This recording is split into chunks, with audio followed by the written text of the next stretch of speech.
बोलू.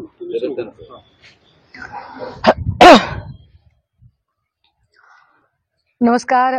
शिवसेना उद्धव बाळासाहेब ठाकरे पक्षाच्या वतीने काही भूमिका मांडण्याच्यासाठी आणि काही प्रश्न विचारण्याच्यासाठी म्हणून आपल्या सगळ्यांशी संवाद साधत आहे. परवा दिवशी जनता न्यायालय पार पडले. या जनता न्यायालयामध्ये भाजपाने सत्ता पालटासाठी आणि शिवसेनेचा समूळ उच्चाटन करण्यासाठी आणि महाराष्ट्राचा एकूण खेळखंडोबा करण्यासाठी ज्या पद्धतीने शिवसेनेच्या काही लोकांना हाताशी धरून एककट कारस्थान केले, राजकीय षडयंत्र करत त्यात ईडी सीबीआय इलेक्शन कमिशनचा वापर केला, इलेक्शन कमिशनला हाताशी धरून ज्या पद्धतीने राहुल नार्वेकरांनी एक अत्यंत खोटारडा निकाल म्हणण्यापेक्षा भाजपची स्क्रिप्ट वाचून दाखवली, या सगळ्या गोष्टी पुराव्या सकट आम्ही परवा दिवशीच्या महापत्रकार परिषदेमध्ये महाराष्ट्राच्या जनतेसमोर मांडल्या. यामुळे भाजपाचा पोटशूळ उठणे किंबहुना जळफळाट होणे फार स्वाभाविक होते. भाजपाचा जो एकूण जळफळाट झाला आणि नार्वेकरांनी त्यानंतर जे एकूण सारवासारवी करण्याचा प्रयत्न केला, हे सगळं पाहता महाराष्ट्रातलं वातावरण भाजपाच्या सूडबुद्धीमुळे, भाजपाची कपटनीती उघडी झाल्यामुळे आणि शिंदे गटाने सत्तेतून पैसा आणि पैशातून सत्ता हे षडयंत्र काय प्रकारे रचलं होतं, ते षडयंत्र परवा दिवशी उघड झाल्यानंतर भाजपाला अतोनात भीती वाटायला लागली. आणि आपण एवढी कटकारस्थानाची जी खिचडी शिजवलेली आहे, ती खिचडी आता बिघडते की काय असं वाटून एक नवी खिचडी समोर आणण्याचा प्रयत्न केला. निव्वळ आणि निव्वळ जनता न्यायालयाच्या त्या एकूण परिणामकारकतेचं जे वातावरण महाराष्ट्रात तयार झालं, त्याकडून लक्ष हटवण्यासाठी, लोकांची दिशाभूल करण्यासाठी त्यांनी रात्री सूरज चव्हाण यांच्यावर अटकेची कारवाई केली. आज सकाळी राजन साळवी साहेब यांच्या घरी एक धाड टाकायचा पुन्हा एक केविलवाना प्रयत्न केला. परंतु माध्यमांच्या समोर काही गोष्टी मांडल्या पाहिजेत की भाजपा दरवेळेला सूडबुद्धीचं राजकारण कसं करते आणि टायमिंग कसं साधते. महापालिकेमध्ये चाललेल्या गैरव्यवहाराच्या संदर्भाने आमचे नेते सन्माननीय आदित्यजी यांनी महापालिकेवर मोर्चा काढला, अनेक गोष्टी मांडल्या आणि ते वातावरण महाराष्ट्रात पोचतंय असं वाटायला लागलं की दुसऱ्या दिवशी एक मोठी घटना घडली, ते म्हणजे अजितदादा बाहेर पडले, बातम्या झाकोळल्या गेल्या. मी अजून एक उदाहरण सांगितलं पाहिजे. खेडमध्ये प्रचंड विराट सभा सन्मान्य पक्षप्रमुखांची पार पडली. या विराट सभेमध्ये कोकणमध्ये पुन्हा एकदा संपूर्ण कोकणवासी हे शिवसेना उद्धव बाळासाहेब ठाकरे यांच्या पाठीशी भक्कमपणे उभे आहेत हे चित्र जसेही समोर आले, दुसऱ्याच दिवशी या सभेच्या आयोजनात असणाऱ्या सदानंद कदमांवरती ईडीची धाड पडली आणि लगेचच अटकेची कारवाई केली. मी तिसरं उदाहरण सांगितलं पाहिजे. ललित पाटील प्रकरण सुरू होतं. ललित पाटील प्रकरणामध्ये म्हणजे अजूनही ते प्रकरण सुरू आहे आणि भाजपा ते प्रकरण दाबून टाकण्याचा प्रयत्न करते, कारण भाजपाला शिंदे गटाच्या मंत्र्यांना आणि आमदारांना वाचवायचे. पण या सगळ्यांच्या संबंधाने ज्या नाशिकमध्ये एमडी ड्रगचे साठे सापडले, त्याच नाशिकमध्ये पक्षाच्या वतीने सन्मान्य संजय राऊत साहेबांनी एक भला मोठा मोर्चा काढला. हा मोर्चा पार पडला आणि दुसऱ्याच दिवशी अद्वै हिरे यांच्यावर कारवाई झाली. कोइन्सिडेंट कसे आहेत बघा. जेव्हा जेव्हा आमच्याकडून एक मोठी मूव केली जाते तेव्हा तेव्हा भाजपा ते वातावरण बदलवण्यासाठी कसे सूडबुद्धीचं राजकारण करते. आता परवा दिवशी जनता न्यायालयाचं घटना पार पडली आणि लगेचच रात्री सूरज चव्हाण यांच्यावर कारवाई केली. पण नेमकी काय आहे ही कारवाई? खरंच खिचडी घोटाळा झालाय का? कोविडच्या काळामध्ये काय घडलं नेमकं? कशामुळे ह्या सगळ्या गोष्टी होत आहेत? आणि जर कोविडच्या काळात असं काही घडलं असेल तर त्याला जबाबदार कोण कोण आहेत? पहिली बाब तर महाराष्ट्राच्या जनतेला आणि भारताला सगळ्यांना माहिती आहे की कोविडला महामारी म्हणून घोषित केलं गेलं. एपिडेमिक ऍक्ट लागू केला गेला. एपिडेमिक ऍक्ट मध्ये एखादी जर निर्णय प्रक्रिया राबवायची असेल, तातडीचे निर्णय घ्यायचे असतील तर फार चर्चा, विचार, विमर्श या सगळ्या प्रक्रिया करत बसायला वेळ मिळत नाही. त्यावेळेला फक्त आणि फक्त माणसं वाचवणं ही प्रमुख प्रायोरिटी असते. जी प्रमुख प्रायोरिटी सन्मान्य पक्षप्रमुख उद्धव साहेबांनी बखुबी पार पाडली. कारण ज्या काळामध्ये गुजरातला रस्त्यावर प्रेतं जाळली जात होती, ज्या काळामध्ये उत्तर प्रदेशमध्ये, कारण इथे सगळी भाजप शासित राज्य आहेत, भाजप शासित उत्तर प्रदेशमध्ये योगी आदित्य मुख्यमंत्री असताना कोविडची प्रेतं नदीवर तरंगत अक्षरशः वर आलेली होती. अशा सगळ्या काळामध्ये महाराष्ट्रात मात्र अशी प्रेतांची अवहेलना एकदाही झाली नाही. हे अजून उल्लेखनीय आहे की कोविडचा काळ नसताना सुद्धा, म्हणजे महाराष्ट्रात कोविडचा काळ चालू असतानाही जेवढे मृत्यू एका रात्रीत झाले नाही तेवढे मृत्यू आत्ता शिंदे साहेबांच्या राजवटीमध्ये, राजवट म्हणता येईल त्याला, त्या राजवटीमध्ये तानाजी सावंत आरोग्य मंत्री असताना, मुश्रीफ वैद्यकीय मंत्री असताना, कळवा असेल, नांदेड असेल, संभाजीनगरचा घाटी असेल, या रुग्णालयातून एका एका रात्रीत मृत्यू झाले. असो, त्यातही जायचं नाही मला. परंतु जर तुम्हाला वाटतंय की कोविडमध्ये काही घोटाळे झालेत तर मग संजय माशेलकरांचं काय कराल?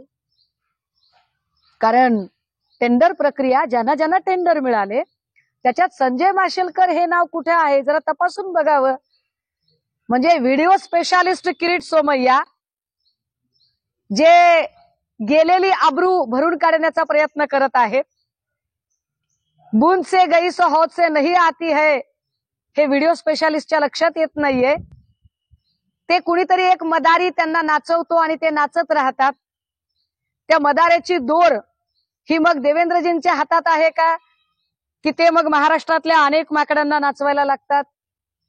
संजय माशेलकरचं काय?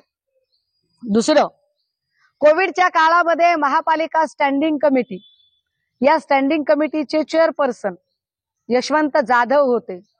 आता यशवंत जाधव कुठे आहेत? यशवंत जाधव तुमच्या सोबत आहेत. काय यशवंत जाधवांची चौकशी करत नाही तुम्ही?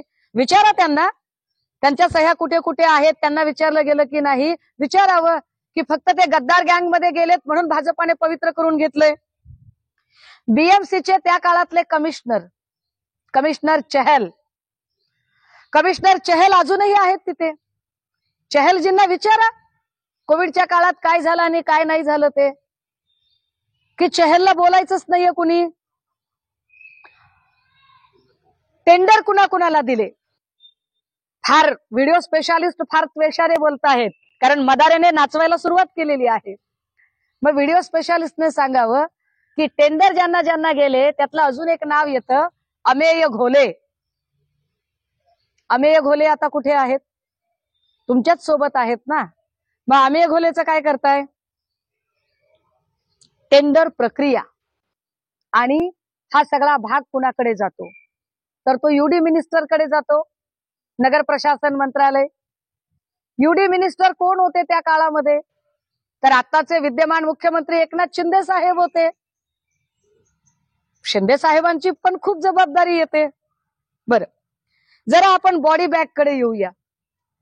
बॉडी बॅगचं असं केलं तसं केलं, कफन, अहो कफन सुद्धा तुम्ही चोरून खाता का, blah blah blah blah blah सुरू केलं. बरोबर बीएमसीचा मोर्चा ज्या दिवशी निघणार त्या दिवशी बॅनरबाजी वगैरे सगळी, कारण मदारी सांगतो ना सगळ्या गोष्टी करायला. बॉडी बॅग आणि या सगळ्या संबंधाने अजून एक प्रशासकीय अधिकाऱ्याचं नाव येतं, प्रवीण परदेशी.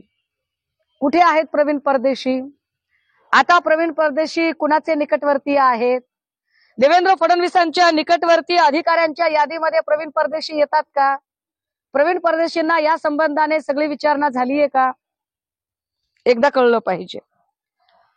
जेव्हा कोविडच्या काळात याचा घोटाळा झाला त्याचा घोटाळा झाला असं व्हिडिओ स्पेशालिस्ट म्हणतात, आणि व्हिडिओ स्पेशालिस्ट म्हणजे आता त्यांच्याबद्दल बोलूच नाही की किती सूडबुद्धीने कारवाई असते. कारण प्रसार माध्यमांचं स्वातंत्र्य सुद्धा हिरावून घेणारे व्हिडिओ स्पेशालिस्ट, स्वतःची बेआबरू होते म्हटल्यावर लोकशाही सारख्या चॅनलवरती कारवाई करणारे व्हिडिओ स्पेशालिस्ट, त्यांच्याकडून काय आपण सत्य आणि तार्किकतेची अपेक्षा करावी.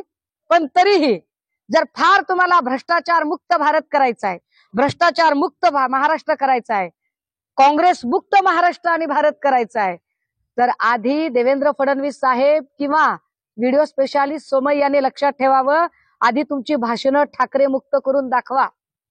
कारण तुमच्या भाषणाची सुरुवात आणि शेवट ठाकरे या नावाशिवाय होऊ शकत नाही. अजूनही सगळ्यात जास्त धाडी, सगळ्यात जास्त पोलीस कारवाया, कार्यकर्त्यांवरच्या खोट्या केसेस या फक्त शिवसेनेतल्या लोकांच्यावरच होतात. याचा अर्थ असा आहे की देवेंद्रजी, तुम्ही कितीही तोडफोड केली तरी तुमच्या समोर महाराष्ट्रातलं सगळ्यात मोठं आव्हान आहे ते शिवसेना उद्धव बाळासाहेब ठाकरे. आणि हो, याच कॅमेऱ्यांच्या समोर अजून एक गोष्ट सांगितली पाहिजे. व्हिडिओ स्पेशालिस्ट किरीट सोमय्या यांनी कदाचित मलाही बक्षलं नसतं, सोडलं नसतं, परंतु त्यांची अडचण अशी आहे की माझी पाटी कोरी आहे, त्यामुळे तुम्ही मला ईडी सीबीआयचे ससेमिरा लावू शकत नाही. पण म्हणून तुम्ही काही डॅमेज करणं सोडत नाही. मग तुम्ही माझ्या बाईपणावर हल्ले करण्यासाठी स्वस्त प्रसिद्धी कमावणाऱ्या काही बोलघेवड्या लोकांना आणता आणि तेही घाणेरडे प्रकार करता. पण भीक घालणार नाही मी तुम्हाला. मला या सगळ्यांच्या संबंधाने कोविडच्या काळातल्या घोटाळ्यांवरच जर बोलायचं असेल तर व्हिडिओ स्पेशालिस्टने अजून एक गोष्ट सांगावी. पीएम केअर फंडचं काय झालं? प्राईम मिनिस्टर केअर फंडच्या जाहिराती सगळ्या प्रसार माध्यमांमधून येत होत्या. या पीएम केअर फंड मध्ये ज्या सिने अभिनेत्याने महाराष्ट्र आणि मुंबई फिल्म इंडस्ट्रीमध्ये अरबो खरबो कमावले, त्या अक्षय कुमारने 35 कोटी रुपयाची देणगी दिली होती. उद्योजक टाटांनी देणगी दिली होती. भाजपच्या अनेक छोट्या मोठ्या नेत्यांनी, म्हणजे महाराष्ट्रात राहतात पण मुख्यमंत्री सहायता निधीला मदत देण्याच्या ऐवजी त्यांनी पीएम केअर फंडला निधी दिलेला होता. अनेक संस्थांनी पीएम केअर फंडला निधी दिला होता. हा पीएम केअर फंड कुठे गेला? या पीएम केअर फंड मधनं फक्त तुम्ही जुजबी काही व्हेंटिलेटर्स दाखवले होते. ते इतके निकृष्ट दर्जाचे होते की ते कुठे चालले पण नाही. पण त्या पीएम केअर फंडचा नेमका विनियोग काय झाला याची माहिती प्रशांत भूषण यांनी याचिका दाखल करत मागितली होती. प्रशांत भूषण यांनी जी याचिका दाखल करून पीएम केअर फंड काय आहे, किती जमले, किती खर्च झाले याची ज्या वेळेला मागणी केली त्यावेळेला जे उत्तर आलं ते धक्कादायक होतं. त्या उत्तरात असं सांगितलं गेलं की पीएम केअर फंड हा खाजगी आहे आणि खाजगीची माहिती देता येत नाही. मग माझा प्रश्न असा आहे व्हिडिओ स्पेशालिस्टला की दादा, नाही तुला दादा नाही म्हणू, माझा दादा असा काही कुठला व्हिडिओ आणू शकत नाही.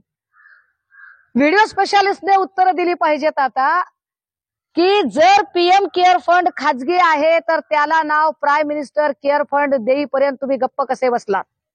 जर तो एक खाजगी फंड होता तर त्याची वेगवेगळ्या वृत्तपत्र आणि वृत्तवाहिन्यांवरून जाहिरात कशी काय झाली? ज्याच्या कुणाच्या नावावर तो खाजगी फंड होता, एका अर्थाने पंतप्रधान पदाची गरिमा त्याने धुळीस मिळवली, पंतप्रधान पदावर प्रश्नचिन्ह निर्माण होत असतील तर हा पीएम केअर फंड ज्याच्या कुणाच्या खात्यात जमा झाला त्या खात्याच्या त्या संबंधित व्यक्तीवर कारवाई का नाही झाली? च्या नावाने असा एखादा केअर फंड खाजगी माणसाला गोळा करता येतो का? आणि यावर भाजपातला एकही माणूस का बोलत नाही? जरा अजून पुढे जाऊया. म्हणजे फक्त आणि फक्त तुम्हाला उद्धव ठाकरे दिसतात, बाकीची लोक दिसत नाहीत. साधारणतः 2 महिन्यांपूर्वी Suresh Kute, Dnyanradha bank, Tirumala oil industries, Kute group of industry आणि अनेक उद्योग आहेत त्यांचे, त्या सुरेश कुटेवर बीड जिल्ह्यामध्ये धाड पडली. धाड पडल्यानंतर ज्ञानराधामधून काही लोकांनी ठेवी काढायचा प्रयत्न केला. आम्ही जेव्हा माहिती घेतली तेव्हा त्या माहितीमध्ये कुटे ग्रुपची एकूण ऍसेट 2400 कोटी रुपयाची आहे. 2400 कोटीमध्ये साधारणतः 1500 कोटींची कर्ज आहेत. ज्ञानराधा बँकेचे जवळपास 4 ते 4.5 लाख ठेवीदार आहेत. 4.5 लाख ठेवीदारांमधल्या 1300 ठेवीदारांनी स्वतः माझ्याकडे अर्ज केले त्यातले 130 ठेवीदार हे 2 कोटीपेक्षा अधिक रकमांचे आहेत. या सगळ्यांची चौकशी चालू होती. पण त्याच कुटे ग्रुपच्या माणसाने फक्त 5व्या दिवशी, धाड पडल्यापासून 5व्या दिवशी चंद्रशेखर बावनकुळे यांच्याकडून कमलाबाईचा स्कार्फ गळ्यात घालून घेतला. जसाही भाजपमध्ये प्रवेश झाला, कुटे ग्रुपची सगळी चौकशी बंद झाली. कुटे ग्रुपकडे ज्या गोरगरीब लोकांनी, कुणी आपल्या लेकीच्या लग्नासाठी, कुणी आपल्या पोराच्या शिक्षणासाठी, कुणी आपली म्हातारपणाची काठी म्हणून पेन्शनचे पैसे, वेगवेगळ्या प्रकारचे पैसे, 4.5 लाख ठेवीदारांचे पैसे कुटे ग्रुपनं ठेवून घेतले. त्या कुटे ग्रुपवर व्हिडिओ स्पेशालिस्ट तोंड का उचकटत नाहीत? अजून एक गोष्ट, व्हिडिओ स्पेशालिस्टने असे अनेक आरोप केलेले आहेत, याच्या आधी केलेले आहेत. ते राहुल कनाल पासून भावना गवळी पर्यंत अनेकांवर केलेले आहेत. त्या सगळ्यांना जेव्हा त्यांनी भाजप आणि गद्दार गँगमध्ये सामील करून घेतलं, त्यानंतर ते त्याच्यावर काहीच बोलले नाही. मग त्या सगळ्या लोकांवर आता काय तुमची कारवाई चालू आहे? याच्यातल्या किती लोकांवरती ईडीने एफआयआर दाखल केली आहे? एफआयआर दाखल झालेल्या किती जणांची केस डिस्क्लोज झालेली आहे? किती जणांना केस डिस्क्लोज करून क्लीन चिट मिळालेली आहे? आणि जर भावना गवळी, यशवंत जाधव, सरनाईक, हे सगळेच्या सगळे लोक, अजून खूप नावं आहेत, हे सगळे लोक जर आता निर्दोष असतील, तर निर्दोषातल्या किती जणांनी आपली बेआबरू केली, आपली अप्रतिष्ठा केली? कारण मी काही बोलल्यावर अप्रतिष्ठा केली वगैरे भुसेसारखे लोक ओरडतात ना. तर यातल्या किती लोकांनी अब्रू नुकसानीचा दावा किरीट सोमय्यावर दाखल केला? किंवा किरीट सोमय्यानी यातल्या किती लोकांना त्यांनी माफी मागितली? एकदा लोकांना कळलं पाहिजे ना. एकतर ज्यांच्यावर आरोप झाले आणि ज्यांना भाजपमध्ये घेतलं आणि चौकशी थांबली, त्यांनी तरी अब्रू नुकसानीचा दावा किरीट सोमय्यावर करावा, किंवा किरीट सोमय्याने जाहीर माफी मागावी की आमचं चुकलं, की 72 तास आधी आम्ही सन्माननीय अजितदादांवरती 70,000 कोटीच्या सिंचन घोटाळ्याचा आरोप केला आणि नुसता मदाऱ्याच्या सांगण्यावर व्हिडिओ स्पेशालिस्टने नाही केला, तर या देशाच्या पंतप्रधानांनी सुद्धा केला. याच महाराष्ट्रात येऊन केला. याच महाराष्ट्रात येऊन ज्या पंतप्रधानांनी 70,000 कोटीच्या सिंचन घोटाळ्याचा आरोप केला, तो आरोप 72 तासानंतर गायब कसा काय झाला? आणि जर दादा त्याच्यातनं निर्दोष असतील तर चांगली गोष्ट आहे. मग दादांनी व्हिडिओ स्पेशालिस्टवर आणि अगदी या देशाच्या पंतप्रधानांवर सुद्धा अब्रू नुकसानीचा दावा का दाखल करू नये? किंवा या देशाच्या पंतप्रधानांनी, मोदींनी आणि किरीट सोमय्यांनी अजितदादांची जाहीर माफी मागितली पाहिजे. आणि दादांनी पण म्हटलं पाहिजे की तुमच्यामुळे लोक मला विनाकारण 70,000 कोटीचा घोटाळा म्हणत आहेत बाबा. तुम्ही माझी माफी मागून टाका आणि विषय संपवा. जाहीरपणे सांगा की आमच्याकडून गैरसमजात झालं होतं. का ब्लॅकमेल करता? म्हणजे भाजपाची एक स्टाईल झाली आहे. तो कुठला पिक्चर होता तो, डर. त्या डर मधला शाहरुख खान तिला सांगतोय, तू अगर मेरी नहीं हो सकती तो किसी और की भी नहीं हो सकती. तसं भाजपाने प्रत्येक पक्षातल्या नेत्यांना एक डर, एक खौफ तयार केला आहे. अगर तुम हमारी पार्टी में नहीं आ सकते तो तुम भारत और महाराष्ट्र की राजनीति में नहीं रह सकते. हे भीतीचं, दहशतीचं राजकारण महाराष्ट्राची जनता ओळखून आहे. शेवटी एवढंच की तरी सुद्धा जर व्हिडिओ स्पेशालिस्टला वाटतंय, कारण काल व्हिडिओ स्पेशालिस्ट काहीतरी बोलत होते, संजय राऊत आणि मित्रमंडळ. संजय राऊत फार सत्याचे वाली आहेत. व्हिडिओ स्पेशालिस्ट जी, तुमच्यासारखे व्हिडिओ करण्यात त्यांनी वेळ वाया घालवला नाही आणि कुणावर मोक्कार आरोप करण्यातही वेळ घालवला नाही. व्हिडिओ स्पेशालिस्ट जी तुमच्या आरोपांना चोख उत्तर देत शिक्षा भोगून आल्यावर त्या माणसाने तुमच्यावर अब्रू नुकसानीचा दावा टाकला. कारण ते खरे होते, कर नाही त्याला डर कसली. पण इतरांनी तुमच्यावर अब्रू नुकसानीचे दावे टाकले नाही, कारण ते मिंधे होते, ते गद्दार होते, ते तुमच्या भीतीला बळी पडले होते. त्यामुळे आता या सगळ्या प्रश्नांची उत्तरं त्यांनी द्यावीत. आणि तरीही जर तुम्हाला वाटतंय की तुमच्याकडे विकासाभिमुख राजकारण आहे, लोकाभिमुख राजकारण आहे, तर माझी एवढीच विनंती असेल की एक निवडणूक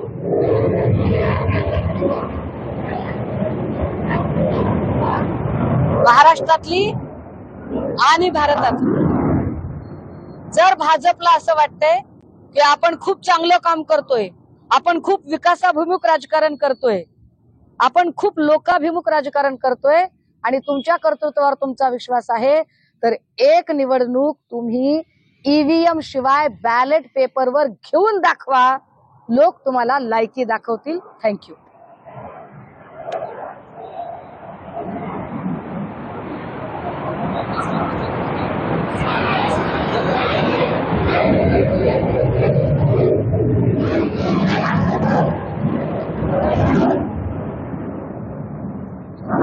सुखोई आहे,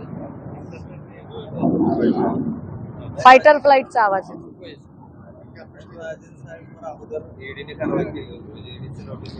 राजन साळवींवर ईडीने कारवाई केली, काहीही सापडलं नाही.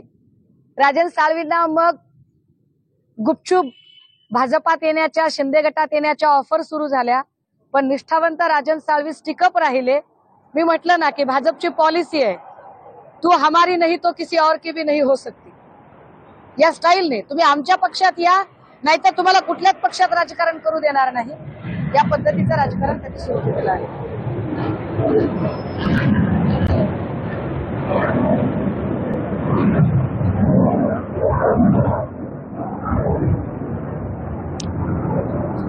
ओके,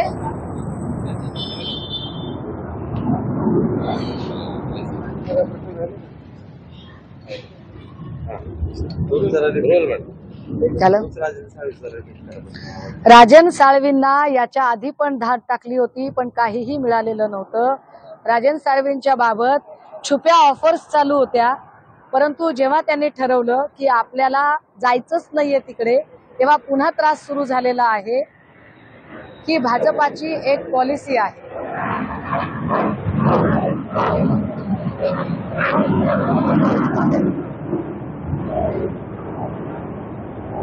म्हणजे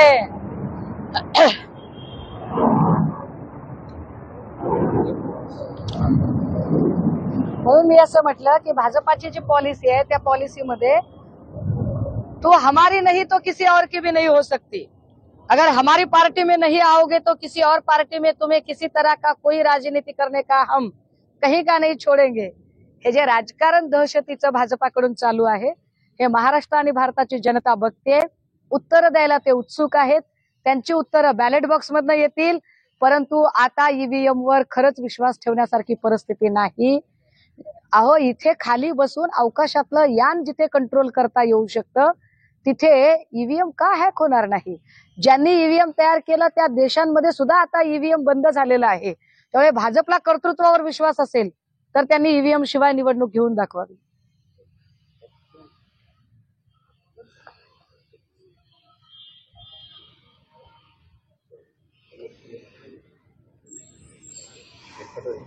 थँक्यू.